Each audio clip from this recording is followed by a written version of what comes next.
2025-yilda Katyol haqida eng ko'p berilgan savollar va ko'pchilikda bo'lgan muammolarni video oxirigacha ko'rsalaring tushuntirib beraman. Elektrda istaman deganlar uchun ham bu videoni oxirigacha ko'rishni tavsiya qilaman. Nimaga? Ko'mir narxi arzon, elektr qimmatlashyapti, gaz muammo bo'lyapti, gaz tanqisligi yoki qishga borib o'chib qolish holatlar bo'lganligi uchun ko'mir hokasigacha yonib beruvchi Katyollardan xarid qilsangiz, siz gazingiz o'chib qolsa yoki elektr juda qimmat bo'lib ketsa, elektr yo'q bo'lgan holatlarda bulardan foydalanib bemalol uyingizni isitishingiz mumkin bo'ladi. Katyol haqida eng ko'p beriladigan savol, menga ko'p tushgan savol, bu polavtomat va avtomat katyollarni tushunmasdan xarid qilish. Hozir vaqt bor, bemalol katyol tanlash yoki ko'rish imkoniyatlari bo'ladi yoki navbatsiz olish holatlari bo'ladi. Sezonga borganda o'zi kuz oyidan boshlab, yozda oxiri kuz oyidan boshlab ochretlar boshlanadi. Ko'p katyol ishlab chiqaruvchilarimizda 10 kundan 30 kungacha ochret holati bo'ladi. O'sha vaqtda tanlanmasdan, iloji vaqt yo'qligidan yoki bundan qaysi tushsa tanlamasdan olib borish holatlari bo'lyapti. Shu holatda bo'lmasligi uchun vaqtidan harakat qilib, iloji boricha vaqtida olib qo'yib, bahorda, yozda holatlarda olib qo'yilsa, navbatda kutmagan holatda keyin kelib, ko'rib, bemalol ikkalasini ham yoqib, farqlarini ko'rib olishingiz mumkin. Videoni oxirigacha ko'rsalang, men hozir farqini videoda tushuntirib berishga harakat qilaman.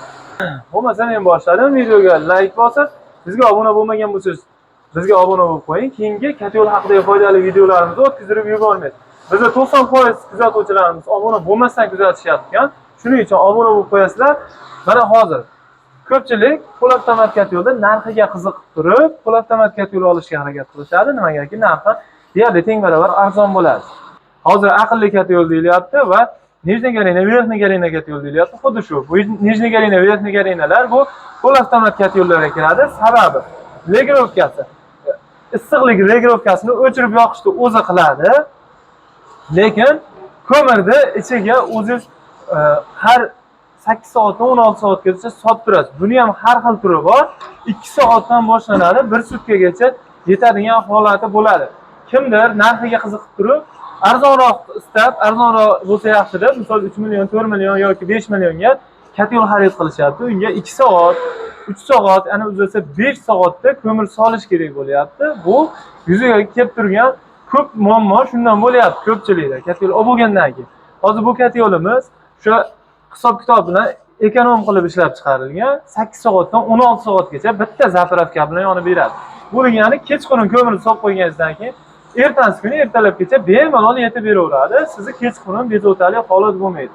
Keyin bu katyolimiz suyut bo'lgan holatda, veltinyator bilan suyut bo'lmagan holatda pastda eshichasi ochilishi va regulyatorni tiyaga qo'yish orqali mexanika orqali ochilib yopilaveradi. Issiqlik aytgan gradusga qo'yganingizda. Bu regulyatorni tiyagani alohida ishlashlarigacha bitta video qilaman. Bizga obuna bo'lmagan bo'lsa obuna bo'lib qo'ying. Sababi bizni 90% dan oshiq kuzatuvchilarimiz obuna bo'lmasdan kuzatishyapti. Keyingi foydali videolarni o'tkazib olmaslik uchun bizga obuna bo'lib qo'ysalaring va like tugmasini bostirib, kommentariyada katyol haqida qanaqa savollaringiz bor? 15 yil stajga ega bo'lgan jamoamiz bilan birgalikda sizlar savollaringizga javob beramiz. Keyin avtomat katyol. Avtomat katyol yonida o'sha bunkeri bo'ladi, reduktor motor orqali ko'mirni olib kirib yoqaveradi. Ichkaridagi xuddi shunaqa garelka bo'ladi, garelkani ichida yonadi. Garelkamiz ham 3 xil, 4 xil holatda bo'ladi. Garelkalar haqida va regulyatorning tiyaga haqida alohida video qilaman. Aytgandek, bizni kuzatishda davom etinglar. Bu shu garelka orqali, ichida mana garelkasi bor. Shu garelka orqali yoqib beradi. Afzallik tarafi 100 kilodan 150 kilogacha ko'mirni solib qo'yganingizdan keyin bu o'zi olib kirib yoqaveradi. 2 sutkadan 5 sutkagacha havoni sovug'i va uyni tepla batareyasiga qarab turib rasxodni yetkazib beraveradi.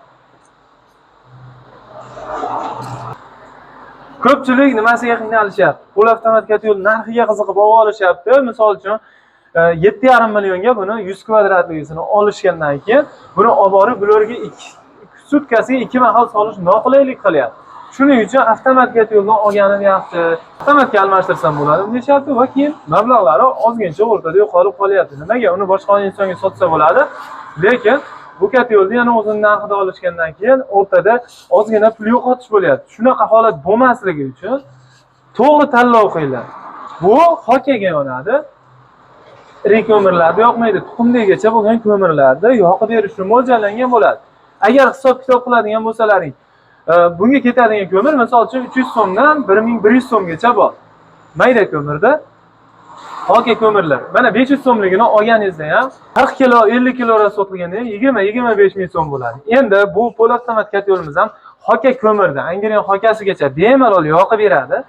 Faqat bunda har kuni solib turishingiz noqulaylik bo'ladi. Shuning uchun siz katyol tanlashda yaxshilab e'tibor bering. Agar sizga haqiqatan ham po'lat katyol olish kerak bo'lsa, po'lat katyol xarid qiling yoki avtomat.